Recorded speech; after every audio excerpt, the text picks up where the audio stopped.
All right. Sutra 132. Okay, for their stoppage of distractions, practice of concentration on a single principle should be made, right? And remember what the distractions are. Sickness, incompetence, doubt, delusion, sloth, non-abstention, erroneous conception, non-attainment of any yogic stage, and instability to stay in a yogic state. These distractions of the mind are the impediments. Remember, we're using Hariharananda's translation. And then sorrow, dejection, restlessness of body, inhalation, and exhalation arise from previous distractions. So they're just the symptoms, correct? So now we want to stop those distractions. And the way we do them, according to here, the Yoga Sutras, it's practice of concentration on a single principle should be made. Okay, so now here we go to Vyasa's commentary. For the elimination of distractions, the mind should be fixed on one principle for the purpose of practice. Okay, and now what we're going to be explaining, and what Vyasa was talking about, was different views of the nature of the mind and the way the mind worked. So, for those who hold that the mind is nothing but one state, there's one state.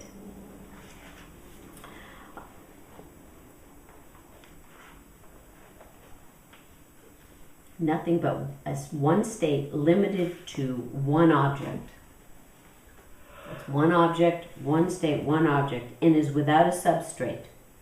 There's nothing underneath, there's nothing around, it's just it. Only a momentary impression and thus transitory, the mind will always be one-pointed, for then there cannot be a distracted or disturbed mind, right? So, we've got one mind over here, we've got one mind over here, we've got one mind over here, you can do one mind over here, and over here, all right? So, I am always one-pointed. I'm one-pointed over here, now I'm one-pointed over here. Now I'm one-pointed over here. I'm one-pointed. So is somebody, when we talk about somebody who is completely distracted, are they ever distracted according to this? No, they're just very quickly one-pointed. I'm here, I'm here, I'm here, I'm here, I'm here, I'm here, I'm here, I'm here, I'm here, I'm here. One-pointed completely. Okay, that's what that view. Now we get to the but. But the mind becomes one-pointed only when it is withdrawn from various objects and set on only one object. Okay. So, here we go. That's all these thoughts, these objects, right? These are objects. Is this the mind? No, they're objects.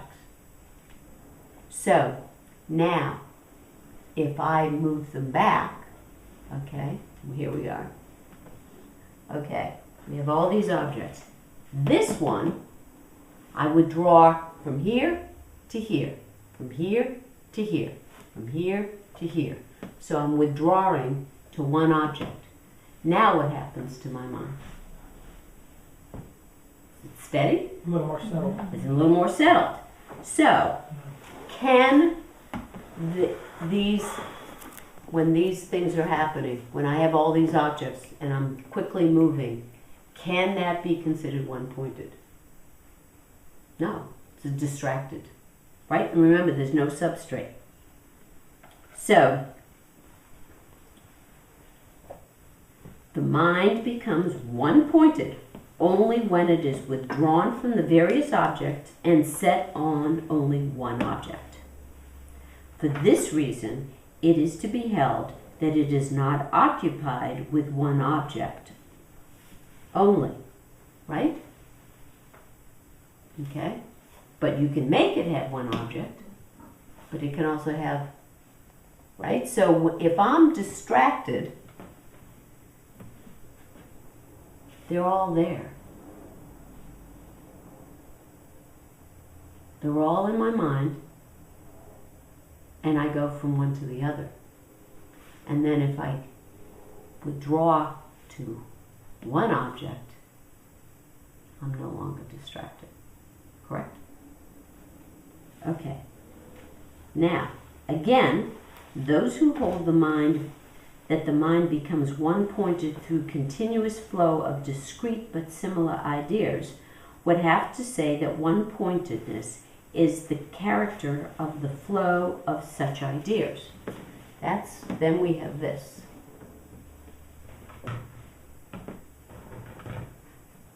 Right?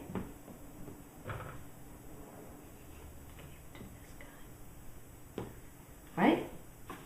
We into flow at this point. One, right?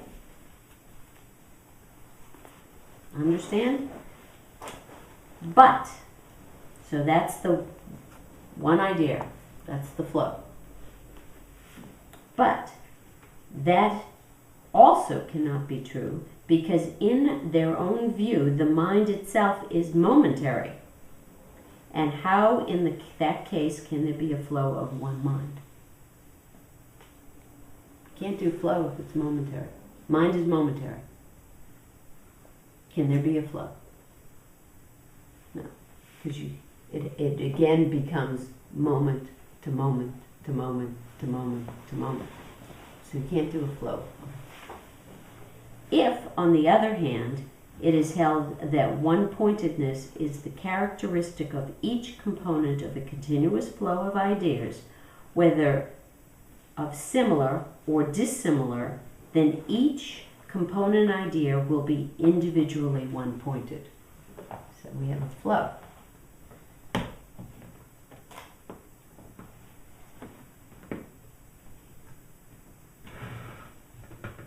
Right?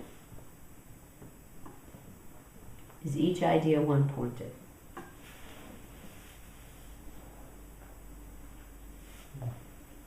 Look at it. What are these? They're just ideas. Are they the mind? No. Okay. If that happens, there will be no such thing as a distracted mind. Right? It's back to it's one-pointed, one-pointed, one-pointed, one-pointed, one-pointed, one-pointed, one-pointed, one-pointed. Hence, the mind has to be regarded as one, as being occupied with many objects, and as being a substrate of all modifications. So, is that the mind? No. No.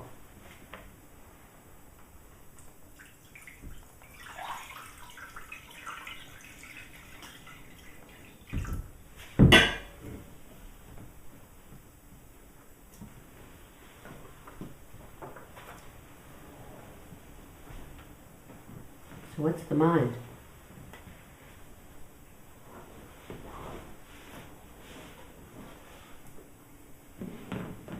What's the mind?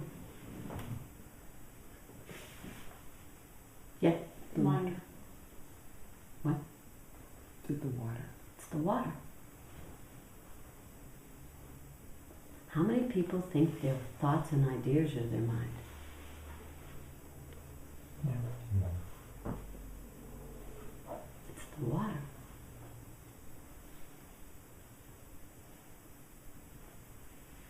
What comes out of the water? Our thoughts. Further, so back to here. Hence, the mind has to be regarded as one, as being occupied with many objects, and as being a substrate of all modifications. This is the substrate. These are the modifications. Further, If ideas which are unrelated, distinct, and totally different are born without a common substrate, then how can one idea remember something cognized by another?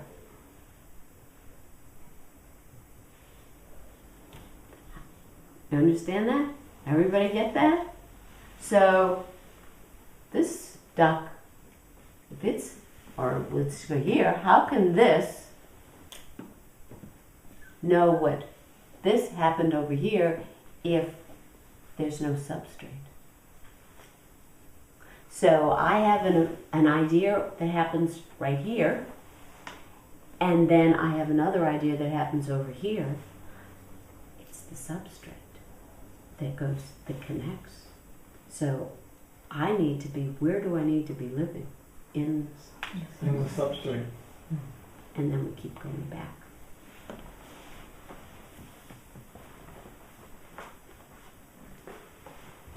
Also, how can the state which holds within it the impressions of past actions be different from the state which enjoys the fruits of the actions? Remember, if it's momentary, so this guy does it, this guy bears its fruit.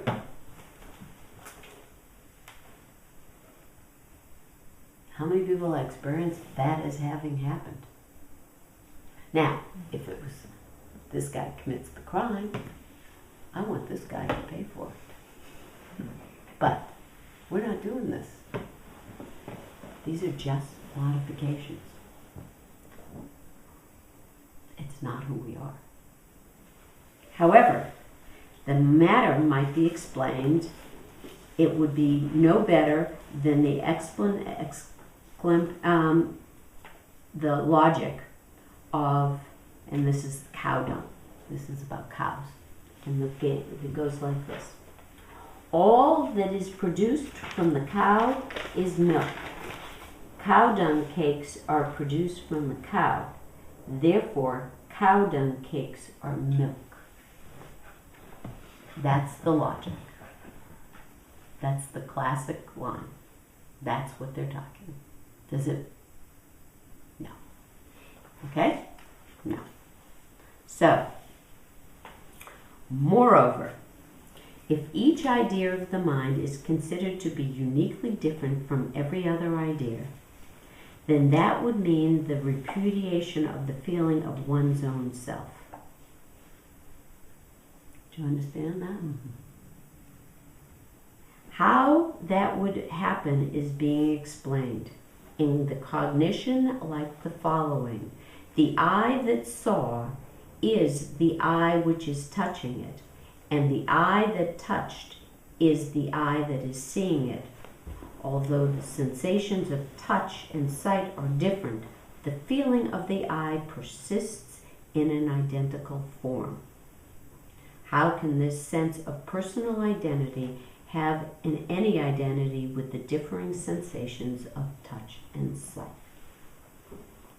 So we're back to, though I identify with these modifications, are they in truth me? No. And that's why, as we go, I touch this or I see this, we have to go back to where's the I? And the I is in the consciousness. We're moving back. We are not in the modifications. None of them. Not even the good ones. None of the modifications. So I am knowing this, not I am this.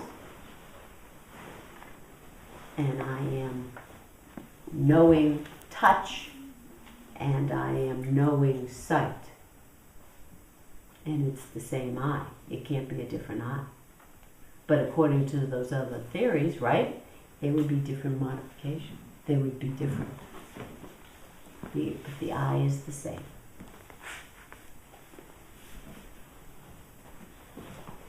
This same self-same sense of ego is experienced by one through one's own feelings. I did this, I did that. There is truly a sense of I. And if we're involuted, we're going to think we are, the I is the modification. But the truth is, we've just enlivened that. If we disentangle and we keep going back, we're going to see that it is the I that is completely different. And we enliven those modifications. The superiority of direct perception cannot be impugned by any other proof. The other proofs gain acceptance only when supported by perception.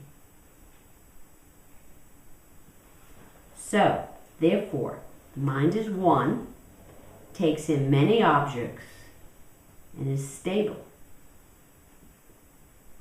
It is not void, baseless, but a continuous entity. What would not be stable?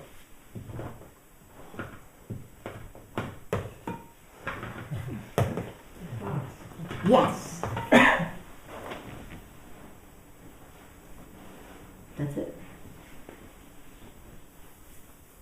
That's it. So another way to look at this is here. I'm going to sneeze. Hold on. Thank you.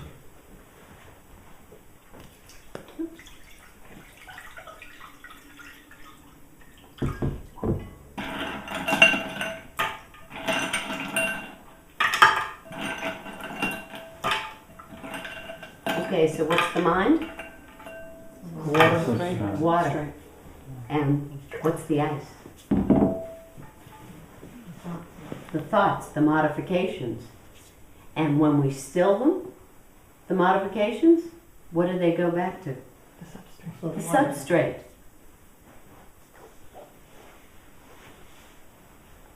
We dissolve.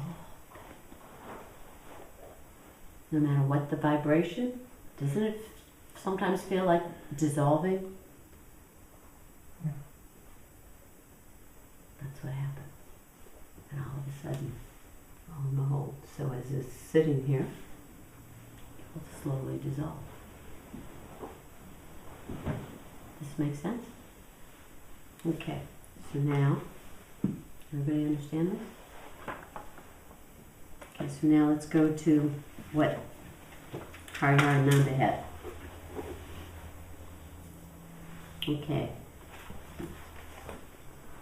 He says, the phrase a single principle or reality has been differently interpreted by different commentators.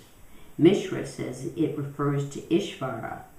Vijnana Bhikshu says it refers to some gross principle, whereas Bodha Raja says it refers to a specially selected principle. In fact, there is no indication here in respect of the object or of contemplation, but only in respect to the quality of contemplation. Whatever might be the object contemplated on, Ishvara or anything else, that should be taken up as the sole principle. So what he's saying is this is what should occur.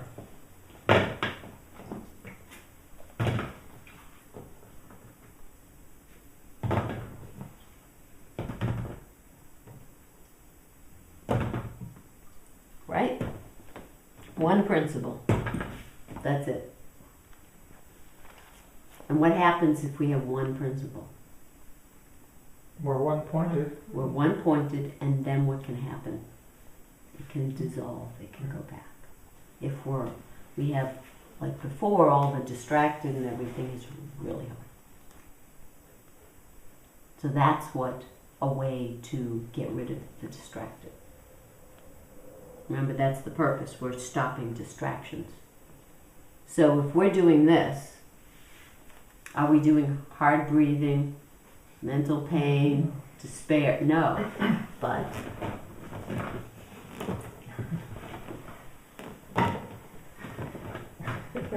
anybody getting overwhelmed here? There we go. There's the distracted. So we're going to end up with sorrow, dejection, restlessness of body, inhalation, and exhalation. What I see is with that, we see our life as a bunch of disconnected events, and we don't know how we got from here to there. Right. And that, Because we're not aware that there's a substrate. right. And then with reflection, what I learned is it's all, it's connected, and oh, that's how I got to this place where I am now. Right. It's not think, Right. think. It's, oh, the truth is, it's here, then here, then here, then here. And so if we stayed here, we could just, oh, there. And I am aware, I stay here and enliven this. I stay here and enliven this. Here. Make sense? Make sense? Okay. My book is getting wet. Okay, so the saying, anything can be contemplated. God can be contemplated on in various ways and gradually. When we sing hymns in praise of God, keeping in mind the meanings thereof, the mind wanders to different objects depicting the glory of God. Practicing on one object is not like that. We're not going to be wandering here.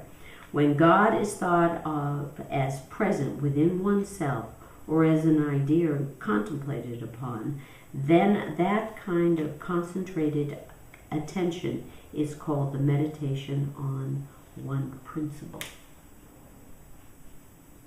Such practice is opposed to fluctuations, and by it the fluctuations of the mind are removed. The same rule applies to the contemplation of other principles. So for practice of one principle, Ishvara and I sense are the best. So if we go back to God or I,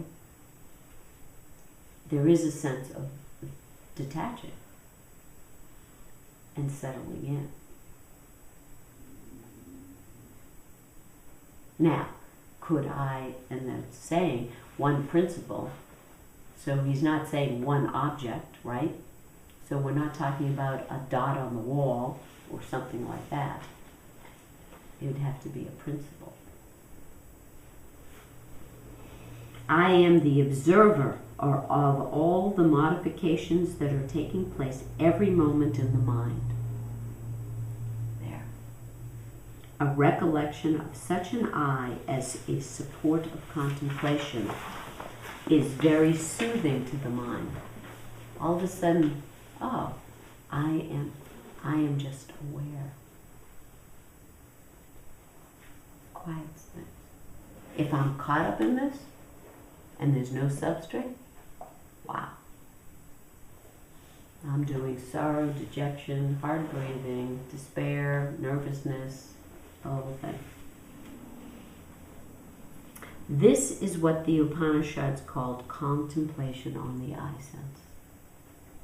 If contemplation on God only had been intended, the author of the sutra would not have used the phrase one principle. Further, it has been said, through special devotion to God, all obstacles are removed. Therefore, practice of contemplation on one principle is only a particular method.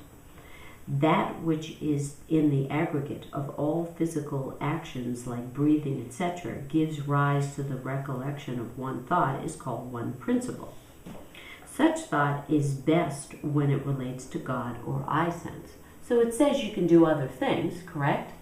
But the best one would be the God sense, or the God or the I sense to be focused on.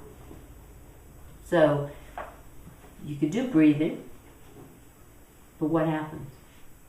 You then are going to have to shift to the I sense or God, eventually. So basically it's better just start at the top here. It might relate to something else. As a matter of fact, when the object concentrated upon collectively becomes a sort of one idea in the mind, then that is adoption of one principle. By its practice, the mind easily gets tranquil. When it is coordinated with inhalation and exhalation of breath, ordinary breathing turns into yogic breathing, and when that is mastered, one is not easily perturbed by afflictions. As it becomes a natural and pleasant support, it can remove sullenness. Further, as there is an underlying attempt to keep still, it decreases shakiness or restlessness of the body. In this way, disturbance and its concomitants disappear and the mind becomes gradually tranquil. So, what we're talking about, are we talking about going to God? No. We're talking about tranquilizing the mind. We're taking away the disturbances. That's why you can go on any one principle. It is only when your goal is to go to God that you would be focusing on that. And the I sense, because you're going to be heading in that. So an athlete who has a disturbed mind and is doing this but wants to, is he going to necessarily focus on God or the I sense?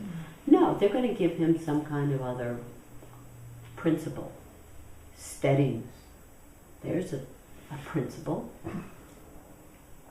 One thought. Steadiness. Completion of your task.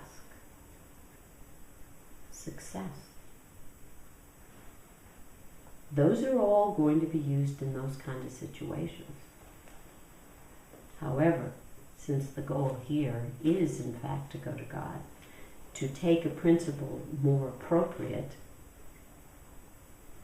then we get both the steadiness and the non-disturbance, because in order to go to God, do we have to have a steady mind? Yeah. Yes. So what Patanjali is talking about right now is setting up to be able to go to union of the seer and the seed. We're not there yet. So we abide in our own nature, true nature. This is the setting it up. We have to get all our vehicles, and especially the mind, still. We don't want the disturbances. So some people will just stop at, I don't want disturbances. They don't want to go any further than that. So, I meditate on the principle of loving or something, and they just stick to that. And that's fine. That's all they want, is to remove. So this sutra isn't to take us necessarily all the way. That isn't its purpose. The purpose is for the stoppage of distractions. Practice of concentration on a single principle should be made. Yeah. Well, you mentioned people whose idea, their meditation is on one principle, like kindness or whatever. But what would you say to the people who've been taught that meditation means sitting and, as they say, watching your thoughts come and go? Because that seems much more treacherous. It is treacherous because who is it? Are they encouraging you to know that you're watching, you're being with you, who knows that their thoughts come and go? Or are you just watching your thoughts come and go? It's very different if I am aware that it is me and I'm doing the I sense all of a sudden. Pure I sense. Pure I sense. Yeah. Then I am aware that my thoughts come and go. That's okay. If the ones that when they speak in terms of you watch your thoughts come and go, with no sense of who it is ultimately what it ends up being is I meditate by watching thoughts come and go. That's it. So I'm watching thoughts come and go, and they sometimes come and go like this.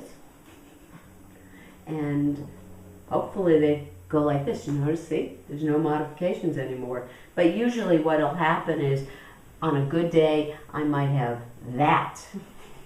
Or I watch them come and go that way. And that's all that happens. we're not going anywhere. It's not gonna, it is very dangerous, you're right. Watching the thoughts come and go can be very dangerous. If I encourage you, if you want to watch your thoughts, actually, why don't you focus on who it is that's watching the thoughts? So then, but the problem with that is then I'm not asking you to watch your thoughts anymore, am I? I'm asking you to be you.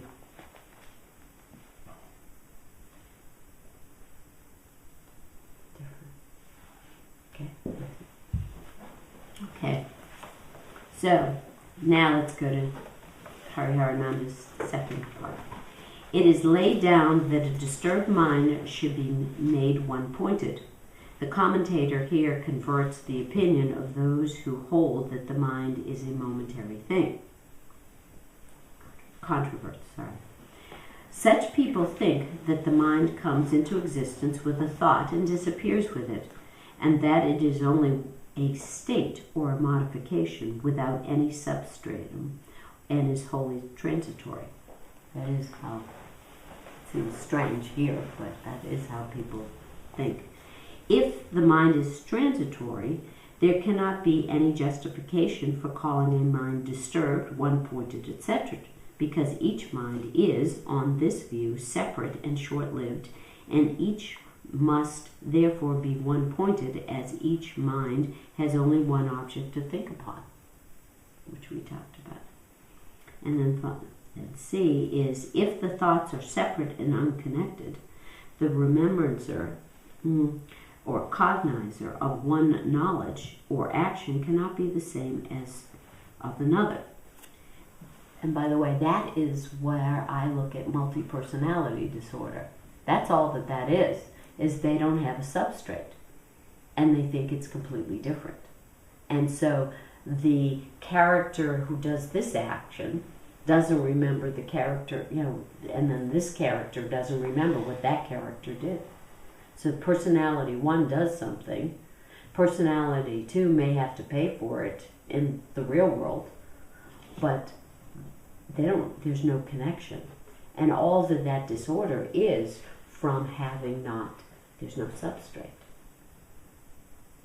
So if they were to go back, they'd find themselves to that place of one. So that's what that's talking about. If it is urged that the latent impression of knowledge or action is retained and reappears in a subsequent thought, then its existence in some form would be postulated, which would be contrary to the basic proposition that mind comes into existence with a thought and disappears with it. Consequently, the Sankhya view that knowledge is but the different states of the same basic entity, the mind appears to be correct. Okay, so the mind, it's just the mind. Understand? Could you repeat it? Okay. Go back to the Sankhya view is that knowledge is but the different states of the same basic entity, the mind. So the different states are not this. It's the mind. So knowledge is but the different states of the same basic entity. Is that it? Each of these guys is still part of the substrate. We have the basic substrate.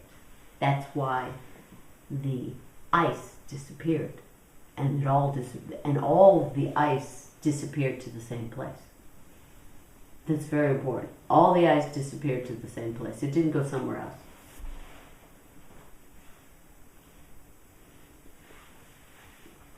There is yet another argument in support of this view. The eye that saw is the eye that is touching, or the eye that touched is the eye that is seeing. This sort of identifying perception reveals the identity of the knower, I, in all the experiences. Important. We're always going back to that I and we need to remember.